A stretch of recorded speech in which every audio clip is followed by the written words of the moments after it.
Hai guys, welcome back to my channel. Seperti yang saya janjiin kemarin, di video sebelumnya kita sudah bahas eh, tentang mekanisme memperoleh informasi. Sekarang di video ini kita akan bahas masuk ke bab 7, yakni Komisi Informasi. Oke, sebelum kita lanjut video ini, kita like and subscribe dulu guys channel Advokat Haryana biar kita bisa lanjutkan ke video berikutnya. Gratis loh guys. Oke, kita masuk ke bab 7 di Undang-Undang Keterbukaan Informasi Publik ini, Undang-Undang Nomor 14 Tahun 2008. Jadi Komisi Informasi itu sendiri adalah lembaga mandiri yang berfungsi menjalankan undang-undang dan peraturan pelaksanaannya, menetapkan petunjuk teknis, standar layanan informasi publik, dan menyelesaikan sengketa informasi publik melalui mediasi dan atau adjudikasi non litigasi. Kita masuk ke bagian kedua berikutnya. Kedudukannya nih guys, Komisi Informasi itu terdiri dari Komisi Informasi Pusat, Komisi Informasi Provinsi, dan jika dibutuhkan dapat Komisi Informasi Kabupaten Kota. Komisi Informasi Pusat itu jelas berkedudukan di ibu kota. Saat ini karena ibu kota yang Jakarta, ya Komisi Informasi Pusat berada di Jakarta. Komisi Informasi Provinsi berkedudukan di ibu kota provinsi, dan Komisi Informasi Kabupaten Kota berkedudukan di ibu kota masing-masing. Nah, itu tentang kedudukan Komisi Informasi. Jadi ada Komisi Informasi Pusat, ada Komisi Informasi Provinsi, ada Komisi Informasi Kabupaten Kota jika dibutuhkan. Sebenarnya harusnya butuh semua ya, namanya masalah informasi. Masa ada yang nggak butuh? Ya kan guys? Coba cek kabupaten kotamu, apakah sudah ada Komisi Informasi guys? Silahkan dicek sendiri. Oke, selanjutnya kita masuk ke bagian ketiga guys, tentang susunan. Anggota Komisi Informasi Pusat itu berjumlah 7 orang yang mencerminkan unsur pemerintah dan unsur masyarakat. Anggota Komisi Informasi dan atau Komisi Informasi Kabupaten Kota berjumlah 5 orang yang mencerminkan unsur pemerintahan, unsur pemerintah dan unsur masyarakat. Kemudian di ayat 3-nya dijelaskan, Komisi Informasi dipimpin oleh seorang ketua, merangkap anggota, dan didampingi oleh seorang wakil ketua yang merangkap anggota guys. Oke guys, kita lanjut ke yang selanjutnya. Ketua dan wakil ketua dipilih dari dan oleh para anggota Komisi Informasi. Jadi pimpinan komisi ini tidak ditunjuk oleh presiden, oleh gubernur, oleh bupati, wali kota, tetapi memang dia karena bersifat mandiri,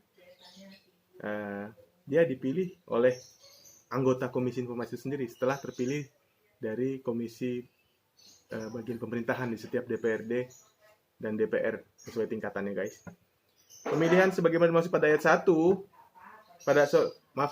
pemilihan sebagaimana dimaksud pada ayat 4 dilakukan dengan musyawarah seluruh anggota Komisi Informasi, dan apabila tidak tercapai kesepakatan dilakukan melalui pemungutan suara. Jadi ingat guys, Komisi Informasi itu sendiri yang memilih pimpinan komisinya. Kita masuk ke bagian keempat guys. Kita masuk ke bagian keempat, itu adalah tugas. Tugas dari Komisi Informasi itu bertugas menerima, memeriksa, memutus permohonan penyelesaian sengketa informasi publik melalui mediasi dan atau adjudikasi non litigasi diajukan oleh setiap pemohon informasi publik berdasarkan alasan sebagaimana dimaksud dalam undang-undang ini.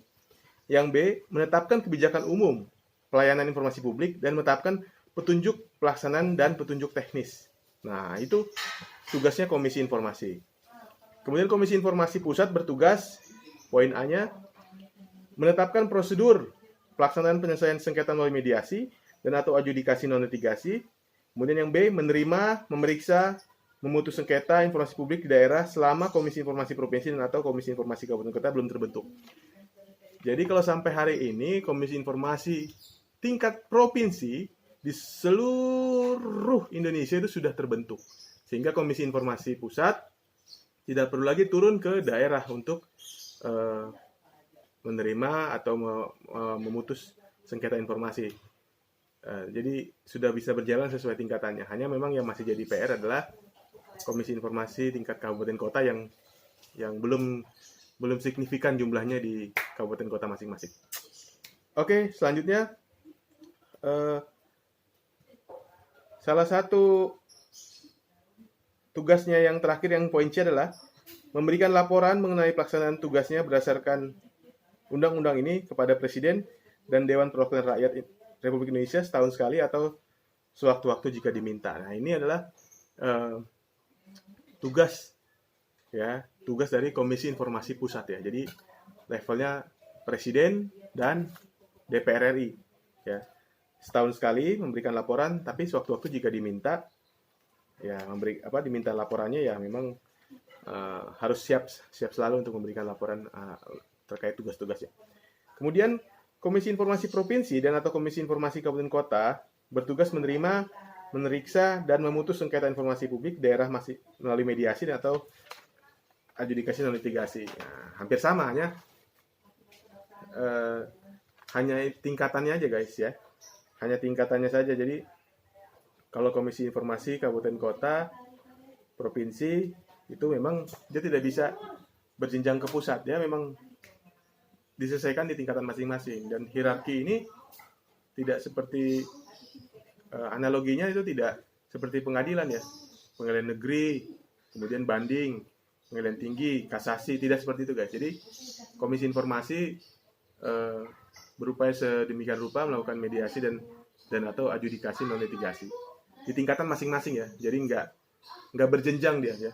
Tidak. Jadi tidak ada konflik kepentingan antara Komisi Informasi Kabupaten Kota dengan Komisi Informasi Provinsi. Komisi Informasi Provinsi tidak punya konflik of interest konflik kepentingan dengan Komisi Informasi Pusatnya. Jadi bukan organisasi vertikal yang sifatnya penugasan dari atas, tidak. Itulah guys, Komisi Informasi ini mandiri ya, tadi sesuai dengan yang saya bahas di awal. Oke, kita masuk ke kewenangannya ya guys. Kewenangan dari menjalankan tugasnya, Komisi Informasi ini memiliki wewenang yang poin A adalah memanggil dan atau mempertemukan para pihak yang bersengketa. Poin B, meminta catatan atau bahan yang relevan yang dimiliki oleh badan publik terkait untuk mengambil keputusan dalam upaya menyelesaikan sengketa informasi publik. Poin C, meminta keterangan atau menghadiri pejabat badan publik ataupun pihak yang terkait sebagai saksi dalam menyelesaikan sengketa informasi publik. Poin D, mengambil sumpah setiap saksi dan didengar keterangannya dalam adjudikasi non litigasi penyelesaian sengketa informasi publik. Dan yang poin E, membuat kode etik dan yang diumumkan kepada publik sehingga masyarakat dapat menilai kinerja Komisi Informasi. Terus angka 2, kewenangan Komisi Informasi Pusat meliputi kewenangan penyelesaian sengketa informasi publik yang menyangkut badan publik pusat dan badan publik tingkat provinsi dan atau badan publik tingkat kabupaten kota selama Komisi Informasi di provinsi atau Komisi Informasi kabupaten kota tersebut belum terbentuk. Kemudian poin yang ketiga adalah kewenangan Komisi Informasi Provinsi meliputi kewenangan penyelesaian sengketa yang menyangkut badan publik di tingkat provinsi yang bersangkutan. Angka keempat, kewenangan Komisi Informasi Kabupaten Kota meliputi kewenangan penyelesaian sengketa yang menyangkut badan publik di tingkat kabupaten kota yang bersangkutan. Kita masuk ke bagian ke-6, pertanggungjawaban pasal 28. Komisi Informasi Pusat bertanggung jawab kepada Presiden dan menyampaikan laporan tentang pelaksanaan fungsi tugas wewenangnya kepada Dewan Perwakilan Rakyat Republik Indonesia. Kemudian angka 2, Komisi Informasi Provinsi bertanggung jawab kepada Gubernur dan menyampaikan laporan tentang pelaksanaan fungsi, tugas dan wewenangnya kepada Dewan Perwakilan Rakyat Daerah Provinsi yang bersangkutan. Angka ketiga, Komisi Informasi Kabupaten Kota bertanggung jawab kepada Bupati atau Wali Kota dan menyampaikan laporan tentang pelaksanaan fungsi, tugas dan wewenangnya kepada Dewan Perwakilan Rakyat Daerah Kabupaten Kota yang bersangkutan. Kemudian angka keempat, laporan lengkap Komisi Informasi sebagaimana masuk pada ayat 1, ayat 2, dan ayat 3 bersifat terbuka untuk umum. Jadi namanya Komisi Informasi, semuanya isinya transparansi, keterbukaannya itu memang harus dimulai dari Komisi Informasi. Bagaimana dia bisa menegakkan, mencerahkan masyarakat untuk bisa tetap menjunjung tinggi keterbukaan informasi publik jika Komisi Informasi sendiri tertutup.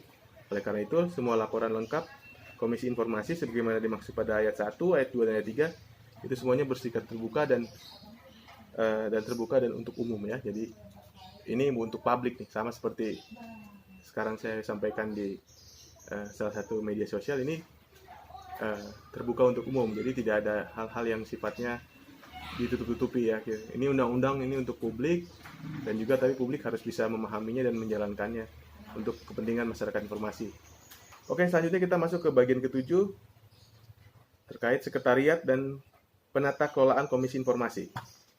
Di pasal 12 itu dijelaskan ya. Di ayat 1, dukungan administratif, keuangan, dan tata kelola Komisi Informasi dilaksanakan oleh Sekretariat Komisi. Di ayat 2, Sekretariat Komisi Informasi dilaksanakan oleh Sekretariat Komisi. Sekretariat Komisi Informasi dilaksanakan oleh pemerintah. Sekretariat Komisi Informasi Pusat dipimpin oleh sekretaris yang ditetapkan oleh menteri yang tugas dan wewenangnya di bidang komunikasi dan informatika berdasarkan usulan Komisi Informasi. Angka keempat, Sekretariat Komisi Informasi Provinsi dilaksanakan oleh pejabat yang tugas dan wewenangnya di bidang komunikasi dan informasi di tingkat provinsi yang bersangkutan. Angka 5, Sekretariat Komisi Informasi Kabupaten Kota dilaksanakan oleh pejabat yang mempunyai tugas dan wewenang di bidang komunikasi dan informasi di tingkat kabupaten kota yang bersangkutan. Kemudian anggaran Komisi Informasi Pusat dibebankan dari anggaran pendapatan belanja negara. Anggaran Komisi Informasi Provinsi dan atau Komisi Informasi Kabupaten Kota dibebankan pada anggaran pendapatan belanja daerah provinsi dan atau anggaran pendapatan dan belanja daerah kabupaten kota bersangkutan. Oke guys, itu ya. Jadi sekretariat komisi ini itu sesuai tingkatan. Jadi kalau tingkatan pusat ya laporannya itu ke Presiden dan DPR. Nah, tapi yang membantu di Komisi Informasi Pusat itu sekretariat itu didukung oleh misalnya Kominfo. Nah, itu yang supporting semuanya itu administrasinya itu Kominfo. Nah, termasuk di tingkat provinsi, contoh Jakarta. Nah, dinasnya yang terkait dengan tugas kewenangan di bidang informasi dan informatika itulah yang menjadi supporting yang ditugaskan nanti untuk menjadi sekretariat di Komisi Informasi. Demikian juga kabupaten kota di dinas yang terkait dengan tingkat informasi yang tugas kewenangan di bidang informasi dan informatika. Jadi itu berjenjang ya guys, sekretariat itu. Jadi tidak dari pihak non government organization tetapi dari pemerintahan itu sendiri. Oke, guys, kita masuk ke bagian ke-8. Ini terkait dengan pengangkatan dan pemberhentian anggota Komisi Informasi itu sendiri. Di pasal 30 kita mulai bahas dari syarat-syaratnya dulu guys ya. Syarat-syarat pengangkatan dan pemberhentian. Untuk syarat-syarat pengangkatan ya. Syarat-syarat pengangkatan anggota Komisi Informasi yang pertama, warga negara Indonesia. Ya, kemudian yang kedua, memiliki integritas dan tidak tercela. Kemudian tidak pernah dipidana karena melakukan tindak pidana yang diancam dengan pidana 5 tahun atau lebih. Memiliki pengetahuan dan pemahaman di bidang keterbukaan informasi publik sebagai bagian dari hak asasi manusia dan kepentingan publik. Terus poin E, memiliki pengalaman dalam aktivitas badan publik. Kemudian yang keenam, bersedia melepaskan keanggotaan dan jabatannya dalam badan publik apabila diangkat menjadi anggota Komisi Informasi. Kemudian bersedia bekerja penuh waktu. Kemudian yang poin H, harus berusia paling rendah 35 tahun dan sehat jiwa dan raga. Kemudian yang kedua, rekrutmen calon anggota Komisi Informasi dilaksanakan oleh pemerintah secara terbuka, jujur, dan objektif. Daftar calon anggota Komisi Informasi wajib diumumkan kepada masyarakat. Setiap orang berhak mengajukan pendapat dan penilaian terhadap calon anggota Komisi Informasi sebagaimana dimaksud pada ayat 3 dengan disertai alasan. Di pasal 31, di angka 1, calon anggota Komisi Informasi Pusat hasil rekrutmen sebagaimana dimaksud pada pasal 30 ayat 2 diajukan kepada Dewan Perwakilan Rakyat Republik Indonesia oleh Presiden sejumlah 21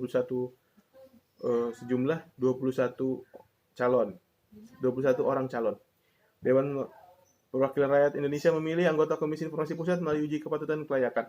Anggota Komisi Informasi Pusat yang telah dipilih oleh Dewan Perwakilan Rakyat Republik Indonesia selanjutnya ditetapkan oleh Presiden. Pasal 32, calon anggota Komisi Informasi Provinsi dan atau calon Komisi Informasi Kabupaten Kota, hasil rekrutmen sebagaimana dimaksud pada pasal 30 ayat 2 diajukan kepada Dewan Perwakilan Rakyat Daerah Provinsi dan atau Dewan Perwakilan Rakyat Daerah Kabupaten Kota oleh Gubernur dan atau Bupati Wali Kota paling sedikit 10 orang calon dan paling banyak 15 orang calon.